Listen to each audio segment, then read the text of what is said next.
Hi, I'm Soumya. I'm the coordinator of the Decisions at Every Turn Coalition. We're having our October Coalition meeting tonight here at the Ashland Public Library. We've invited members of the community, as well as our police chief, Vin Alfano, our assistant superintendent of schools, Paul Vieira, and a pediatrician from out of town called Dr. Safdar Medina to talk a little bit about their priorities around prevention for youth here in Ashland. So hopefully we have a good night, and we'll have a lot of great information for sure. Well, thank you very much for inviting me tonight. I have to put a plug in for the coalition because since I've come to Ashland, it's been an amazing organization to work with. They've been instrumental in helping the police department and fund different programs, things that we would not be able to do had it not been for the coalition. So thank you for all your efforts. As the police department, one of the things that we're really most concerned with in our dealings with the students is obviously their safety. We tend to deal a lot with the students when they're not at school, nights, weekends, vacations. When the students aren't at school, those are the primary concerns that we have, because when they're at school, they're in a controlled environment, they're in a learning environment, and they're in a structured organization. Where we tend to have primary concerns for their safety is those times when they're not, specifically when they're out and about, doing what young adults do and what children do. They explore things and they go through life. One of the areas that I've been very involved with my entire career, and that's probably over 40 years. I hate to admit it, but it's been a long time. One of the most surreal situations that public safety responders, police officers, firefighters, emergency medical technicians find themselves in is motor vehicle accidents generally involving substance abuse, and specifically motor vehicle accidents that involve our youths, primarily in the high school age, where they're driving. They're not experienced drivers. So they're sort of at a disadvantage right there where they're not experienced, so their driving abilities aren't as good as somebody that's had more experience. And if they're impaired in any way, and I'll actually share what we see an interesting trend. Let me start with alcohol. Most of my career has been focused on alcohol abuse as a substance abuse when it comes to driving. And as I said, if you experience a motor vehicle accident late at night involving young students, particularly where they're injured or other people are injured, it's almost like an out-of-body experience for us as first responders. We do what we need to do. It's very trying on us as far as a stressful thing. And then if somebody is severely injured, or even worse, if somebody's killed, whether it be one of the drivers or an innocent party, we deal with the aftermath, notifying families. And I can tell you that that's part of a police officer's job that we dread the most, is notifying families that a young person has been either severely injured or killed in a car accident. My own father was killed many years ago in a car accident. So I've been on the other end of that as well. So I know what it's like to be told that. We are actually experiencing a trend where we're not seeing as much alcohol and driving right now with our youth. And I think that's a very good thing. However, we're also dealing now more with drugged driving, people that are driving under the influence of drugs. I know with the new trend in marijuana legalization in Massachusetts, there's already been a number of fatalities involving marijuana and driving. So it's something that I think we really need to stress with our youth are, yes, in certain circumstances and for certain age groups, marijuana is legal now, personal use in Massachusetts, but it absolutely, positively affects driving. So particularly at the high school level where our youths are driving now, that's a message we really want to get across to them is, number one, we don't want you to try or experiment with marijuana, but if you do and you drive, it's exactly like the message that you've heard for years and years and years on driving under the influence of alcohol. I unfortunately think this trend is going to increase. We're going to see more and more drugged driving as marijuana becomes more accessible more socially acceptable, so to speak, among adults, and more available. So one of the things that I would like to see our police department expand our operations in, and certainly working with Decisions at Every Turn, is to get that message across to the youth on the driving under the influence of marijuana specifically. And it's out there, and we're seeing more of it. And as I said, we're seeing less alcohol, so that's a good thing. I do have to add a comment, because the last Decisions at Every Turn meeting we went to, something that really sort of knocked me off my chair were the statistics on the vaping. From a police standpoint, we can assist with the vaping through our Board of Health as far as organizations that sell those products or try to sell those projects in Massachusetts. But I'm very concerned with the rapid increase that's been out there, at least in the statistics in vaping. And I'm hoping that all the recent publicity that we've seen on the vaping lately, including all the studies that have come out, and they seem to be coming out almost daily. I was commenting to one of the panelists earlier that I never saw the trend in cigarette use. We knew that there was data and studies out there, but to me it didn't seem as rapid a progression as we've seen in vaping. So I know the medical community out there is very concerned with vaping. And again, from a police standpoint, our enforcement of that is primarily limited to organizations or people that would sell it. Now, of course, we have the state ban, so we'll see where it progresses from there.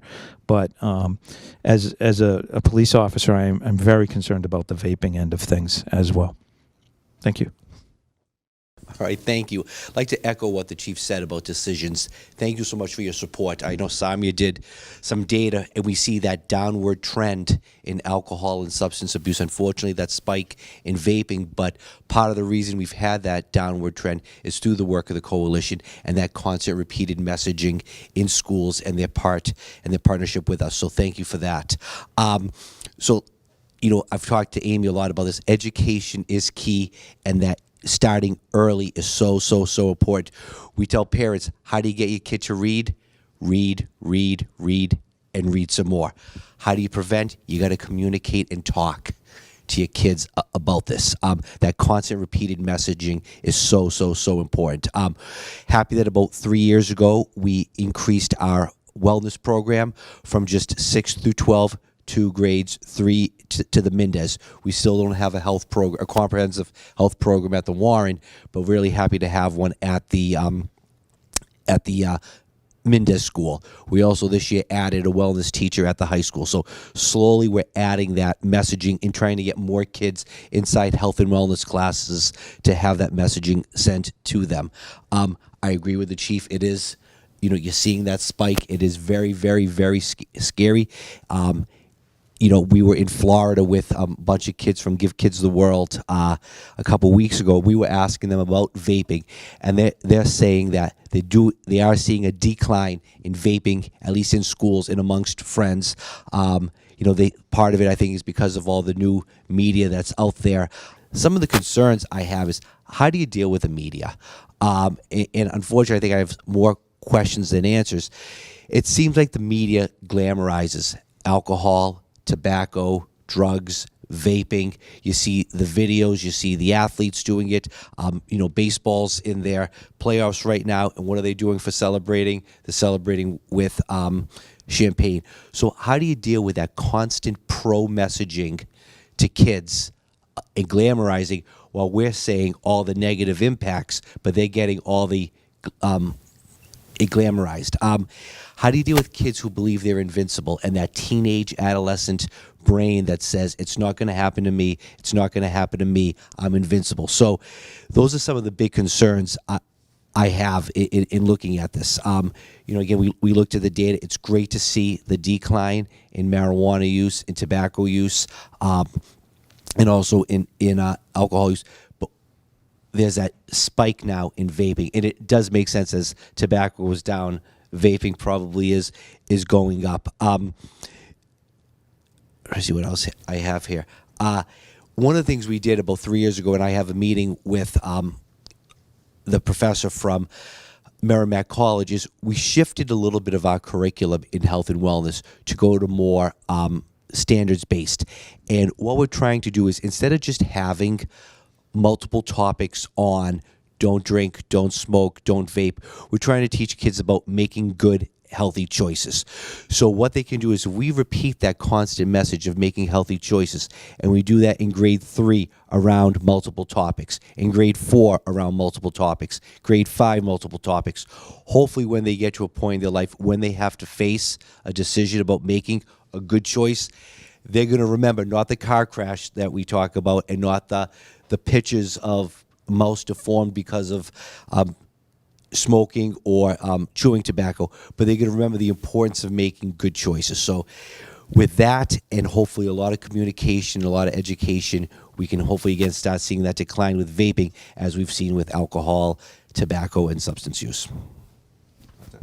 Thank you. Well, thank you for inviting me here tonight. I'm quite impressed with how your communities come together. And just looking at the Metro West data from your community, it really does echo a lot of communities in both Metro West and Central Massachusetts. So I think we're not unique in all this, and we're all in this together. All the communities in the area in this together. So this is a public health crisis. There's no doubt about it. Vaping. There's no other way to describe it. We're now up to well over 1,000 cases nationally of people being hospitalized with respiratory illness, and dozens of deaths.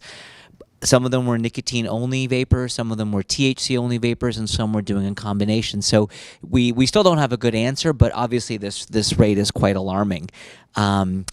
I think one of the things that's come out of this is the rate of marijuana vaping has increased exponentially, especially among teens. And so those little cartridges that we're used to, they can have either nicotine or THC in them. And the potency is incredible. So a single little jewel cartridge is the equivalent of a pack of cigarettes in terms of tobacco content. And the marijuana cartridges are about 90% potent THC. So these are really serious products that these kids are using. And they're using them all day, which is the problem. I mean, you can take a whiff, put it away, take a whiff, put it away very easily. So this is the challenge that we face in terms of helping these kids. The accessibility is a huge factor. The advertising that was done by these companies was very deliberate, and it targeted teenagers. There's no doubt about it. In fact, in 2016, I was quite fascinated to know that 4 out of 5 middle and high schoolers in the nation had already seen an e-cigarette ad. I had never seen one in 2016, but somehow these kids had. And it was through Instagram, YouTube. So there are about 8 million YouTube videos out there, or likes on videos, 2 million Instagram posts, all about e-cigarettes. So this was a deliberate act. Nothing on Facebook, as you can know, because we're all probably Facebook users, and no kids use Facebook. So you can see what the platforms that they targeted. So how do we talk to these kids? And what this basically, there's no type of kid that's doing this. They're all doing it. It can be the kid in 5 AP classes. It can be the varsity athlete. A lot of these kids are self-medicating.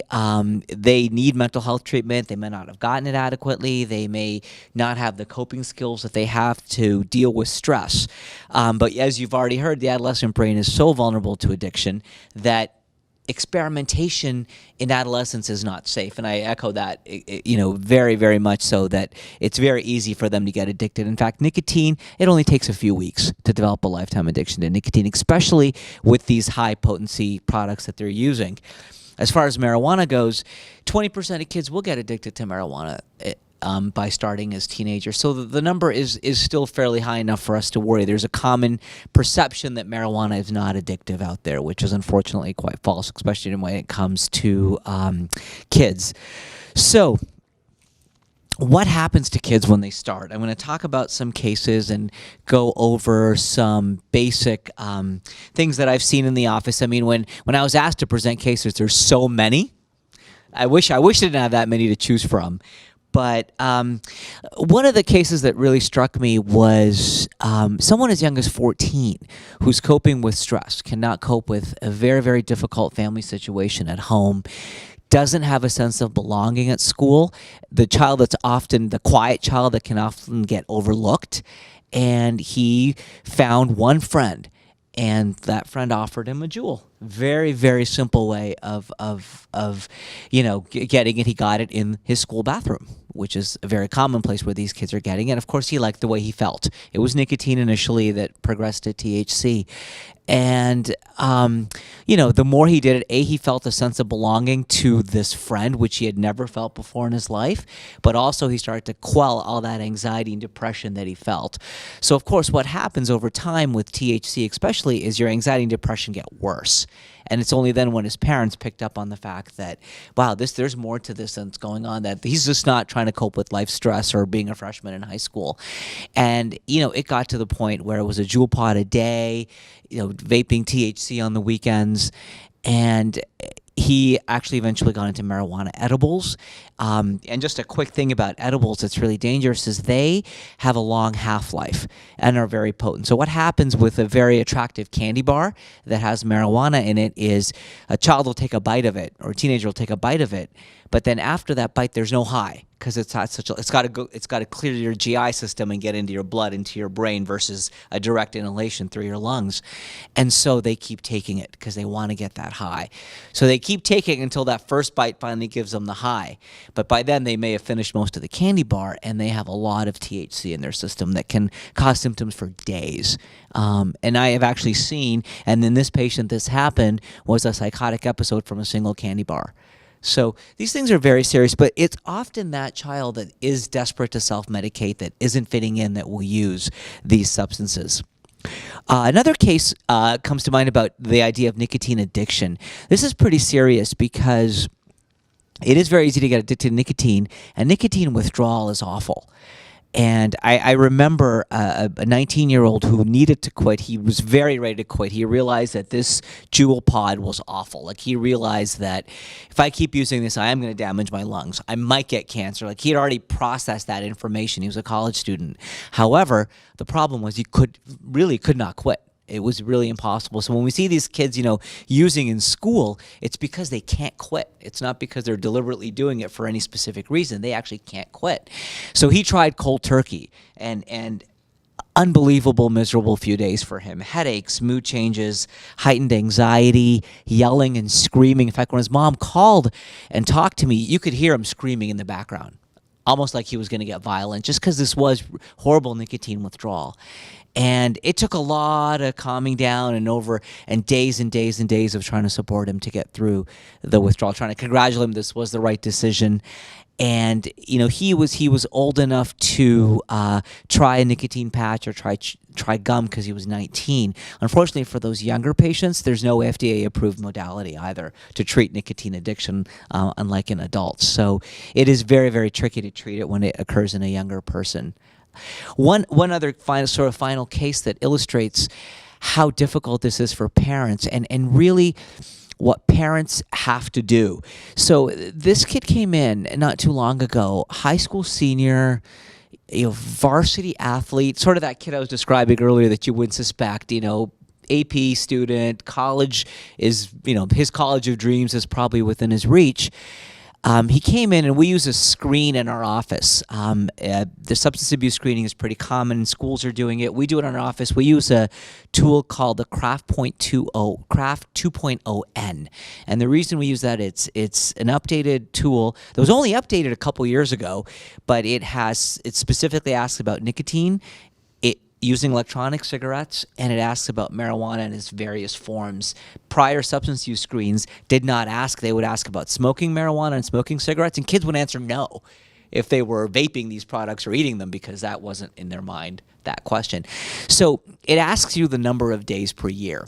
And so he fills it out. I walk in, he's sitting there with his mom, and I looked at it and I turned it down. All right, this is going to be a long visit. And it was literally almost every day that he was using nicotine, very honest about it, and smoking heavy amounts and vaping heavy amounts of marijuana on the weekend. Now, he did not see this as a problem, which was part of the challenge, because my grades are good. I haven't been kicked off my football team yet, so I'm doing well. And these are the tough kids, because we know this is not good. We know that this is going to lead to a problem later on in life. We already know that. His parents know that, and they're struggling with how to deal with this. But what I liked is the parents have not punished him yet. And I want to bring that up because punishment does not work. It does not work. You have to find a way to motivate these kids to quit. And it's not easy. It's not easy at all. And so I sat down with him. I said, so let's talk about this marijuana use on the weekends. I like that you're not smoking during the week. You're not driving, but unfortunately he's been in a car with a friend who was high. So we talked about the driving. You can't use this is going to kill you. You're right. I appreciate everything that you said because that just is not going to work. So what's going to work? So all we have at our disposal is something called motivational interviewing. And what that means is we have to work with this teenager and realistically say they're not going to stop tomorrow. We know that. But what can I do to motivate them to realize that this behavior is going to, what do they really like and what do they really want? So we talked about that. I said, so tell me what you feel after marijuana. He talked about the high and how all the stress that he has with school is gone when he and his friends are together and using marijuana. But how do you feel Monday? Feel pretty groggy, he said. Feel foggy. And that makes sense because marijuana has such a long half-life. Even smoking or vaping it can last in your system for days. In fact, when we drug screen kids, which I don't believe in drug screening kids. I want to talk to them versus, but they'll be positive for months if they've used heavy amounts of marijuana throughout for a long time. And so I quoted a study to him that actually found that teenage marijuana smokers actually had poor test scores on Monday and Tuesday versus the end of the week. And that is very obvious when you think about it. He said, oh, really? I wonder if that's true for me. And whether that turned on a light bulb in his head or not, we don't know. And the nicotine and the vape products was kind of, do you feel short of breath? He's like, well, I try not to do it right before a football game. I don't know if that, that's at least one thing that he has made, and maybe that observation can continue that your overall lung health, And so these are the kinds of tools that we have and the tools that we try, because there are a lot of kids who are still that invincibility factor is there in these kids, and that's really, really hard to overcome in a teenager, especially a teenager that seems like they have their life together. So what can parents do?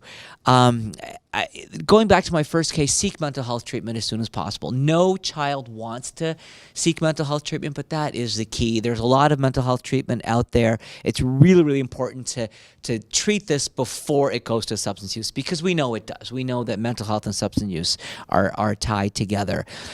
Keep talking. Marijuana, nicotine, and alcohol are gateway drugs. They are going to lead to other drugs. All three of them will. And, we talked about, motivating them and everything else. But one of the big things is also what parents say and do. Believe it or not, parents are huge role models for their teenagers. They listen to everything you say and they look at everything you do. So, that idea, it's just a joint, who cares? That's not a good thing to say in front of a teenager. Or I smoked it when I was young and I'm fine. Those are the kinds of things that we want to avoid saying, because the marijuana smoked 30 or 40 years ago was very different than what's out there today. But number two, no matter what you do, it's no use that we're after. I like what you said there. That was perfect. Is no use is what we're after in teenagers, or just the way alcohol is talked about. I need a drink today. I had a stressful day at work. That your teenager heard that. And your teenager is going to respond to that way. And that's really, really important. But again, if parents do find substances, I encourage them, talk to them. Don't punish them. Don't go out and buy a drug screen. Those things are not going to help. It's just going to create more distress and more angst among the teenager. It's about talking, not punishing, and getting them the help that they need. There is a program out there that a lot of mental health agencies are using. It's called the Adolescent Community Reinforcement Approach, or ACRA. It's the ACRA. There are some mental health agencies using it, and it's about 14 weeks where they meet with a clinician every week to actually do this motivational interviewing, to really, really get into their reasons for using, to help them quit. And it's sort of, so we have to sell it to them because they're not going to willingly go to this, is that this is not somebody who's going to dig into your past. This is not somebody who's lecturing you, but is just looking at your choices, looking at your lifestyle, and trying to get you to a better place. And it has a pretty good, remarkable success rate. And the mental health clinicians that do it go through extensive extra training to actually do it. And I'm not sure how many agencies in the area are offering this. Schools are actually looking at this as well as an option to integrate this into schools as a way of helping kids. And obviously, any more serious things need more than that, and maybe inpatient admission. Just going back to nicotine and vaping for a second, there are apps out there as well.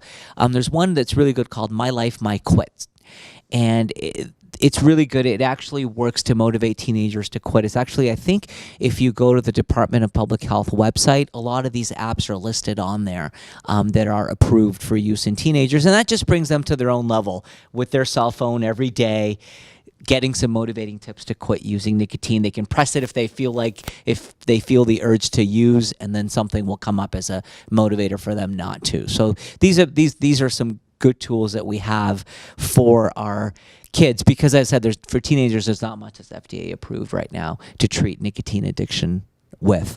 So, on that note, I think that's sort of a brief summary about what we see and where we are with treatment with kids, and I think